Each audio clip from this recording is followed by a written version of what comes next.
السلام عليكم ورحمة الله تعالى وبركاته.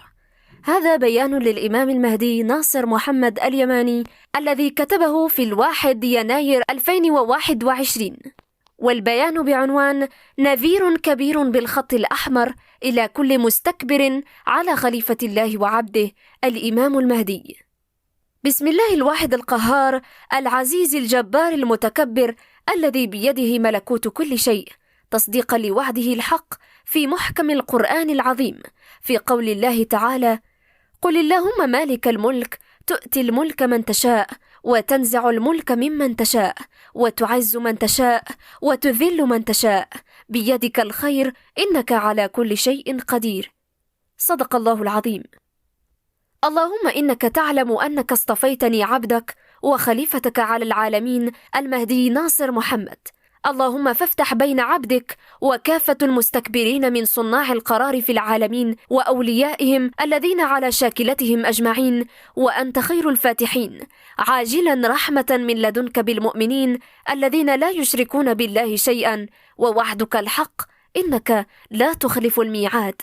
إنك قلت وقولك الحق في محكم كتابك الحق القرآن العظيم، وقال الله تعالى: وعد الله الذين آمنوا منكم وعملوا الصالحات ليستخلفنهم في الأرض كما استخلف الذين من قبلهم وليمكنن لهم دينهم الذي ارتضى لهم وليبدلنهم من بعد خوفهم أمنا يعبدونني لا يشركون بي شيئا، ومن كفر بعد ذلك فأولئك هم الفاسقون. صدق الله العظيم. اللهم إنك تعلم وتشهد أني عبدك نصحت عبادك أجمعين بالحق، ولكن كثيرا منهم لا يحبون الناصحين، ولوحدانيتك كارهون، ومن رحمتك يائسون، ولعظيم نعيم رضوان نفسك على عبادك كارهون. اللهم فافتح بيني وبينهم بالحق، وخاب كل جبار عنيد، واهد ما دون ذلك من كافة عبيدك في العالمين وفي الملكوت كله، يا من وسعت كل شيء رحمة وعلما، ووعدك الحق وأنت أرحم الراحمين. وسلام على المرسلين وكافة عباد الله الصالحين. اللهم فاحكم بيني وبين أعدائك في عبادك أجمعين الذين لو تبين لهم أني خليفة الله الإمام المهدي الحق من ربهم لسيئت وجوههم بدلا من أن يستبشروا. اللهم إنك تعلم بما في صدور عبادك أجمعين. اللهم فاهد من عبادك الذين لو علموا أن الإمام المهدي خليفة الله على العالمين لخضعت أعناقهم لخليفة الله وعبده المهدي وهم فرحون.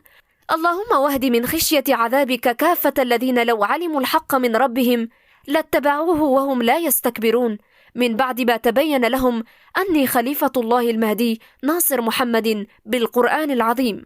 اللهم إنك أعلم من عبدك بما يوحون به عبادك أن الإمام المهدي خليفة الله على العالمين الداعي إلى اتباع الصراط المستقيم بالقرآن العظيم، وأعلم بالشاكرين والمجرمين من عبادك من الذين لا يهتدون مهما تبين لهم أنه الحق من ربهم. وأفوض أمري إلى الله، وإلى الله ترجع الأمور، والسلام على المرسلين، والحمد لله رب العالمين. خليفة الله وعبده الإمام المهدي ناصر محمد اليماني. لمن أراد قراءة مزيد من بيانات الإمام المهدي ناصر محمد اليماني، ما عليه إلى الولوج لموقعه الرسمي منتديات البشرى الإسلامية والنبأ العظيم. لا تنسوا الإعجاب بالفيديو والاشتراك في القناة.